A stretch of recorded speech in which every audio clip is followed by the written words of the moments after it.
Hello everyone! Welcome back to English Learning with Miss Riris for 8th grader. So, dear good students, today we are going to learn about a new material, but it is still related to our previous explanation about recontext, and it is time connectives. Hari ini kita akan belajar tentang time connectives. Nah, time connectives itu apa, lalu contohnya apa saja, dan bagaimana digunakannya di dalam recontext, kita akan pelajari pada sesi ini. But before that, let me tell you our today's learning objectives. By the end of this presentation, students are able to, the first, identify the time connectives used in a recontext correctly, and second, use time connectives in the sentence correctly. Jadi tujuan pembelajaran kita hari ini ada dua ya. Berdasarkan pembelajaran hari ini, peserta didik diharapkan dapat mengidentifikasi penggunaan time connectives dalam sebuah recontext dengan benar. Lalu yang kedua, peserta didik juga diharapkan dapat menggunakan time connectives dengan benar dalam membuat kalimat. Lalu, what is time connectives? Apa sih time connective itu? Yes, according to www.place.com, time connectives are words that join phrases or sentences together to help us understand when something is happening. Specifically, we use time connectives in recontext to show the relation from one event to other events. Jadi berdasarkan website www.place.com, time connectives merupakan kata-kata yang menyatukan frase atau kalimat agar kalimatnya menjadi mudah dipahami. Kemudian secara spesifik, time connective ini digunakan untuk menunjukkan hubungan antara satu peristiwa dengan urutan peristiwa selanjutnya.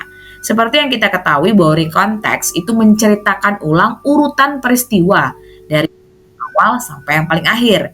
Nah, untuk menyambung atau membuat peristiwa urutan itu menjadi sebuah urutan yang enak dibaca dan mudah dipahami, kita perlu time connectives atau kata penghubung waktu. Ya, dalam bahasa Indonesia terjemahannya adalah kata penghubung waktu. Nah, apa saja time connective yang bisa digunakan dalam recontext? Here are the time connectives used in recontext. Ada 3 part letak dari time connectives yang biasa digunakan dalam recontext. Yang pertama, in the beginning. Lalu yang kedua, in the middle. Dan yang terakhir, in ending. Jadi kalau in the beginning, time connectives yang biasa digunakan itu ada 3. Contohnya, in the beginning. Lalu first atau firstly. Atau yang paling common, first of all. Nah, biasanya kalau sudah ada kata-kata ini, itu sudah mulai masuk ke peristiwa dan sudah mulai akan dijelaskan urutan peristiwanya. Lalu untuk in the middle position, biasanya yang paling sering digunakan ada then, kemudian after that, setelah itu, later, kemudian next juga kemudian, lalu ada second, third, fourth, dan seterusnya. Lalu ada after, setelah, before, furthermore, and not so long after. Nah, ini biasa digunakan in the middle of events, di peristiwa bagian tengah. Kemudian untuk ending, ini biasanya diletakkan di paragraf terakhir ya, di reorientation. Kita biasa menggunakan finally. Lalu ada ending, ada at last, at the end, by the end, in the end, afterward, and lastly. Dan semuanya artinya kurang lebih sama, yaitu akhirnya atau pada akhirnya.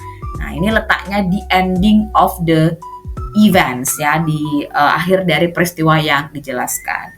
Nah, here are the time connectives used in and this information is taken from English ebook of Tara Kanita for grade 8. Nah, silahkan dipelajari dan dihafalkan time connectives yang biasa digunakan dalam recontext ini.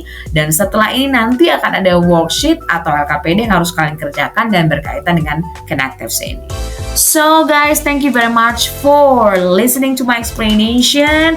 And if you still have some questions, just ask me in on-site class. That's all for today. Thank you very much for listening and have a nice day. See you on on-site class. Bye-bye.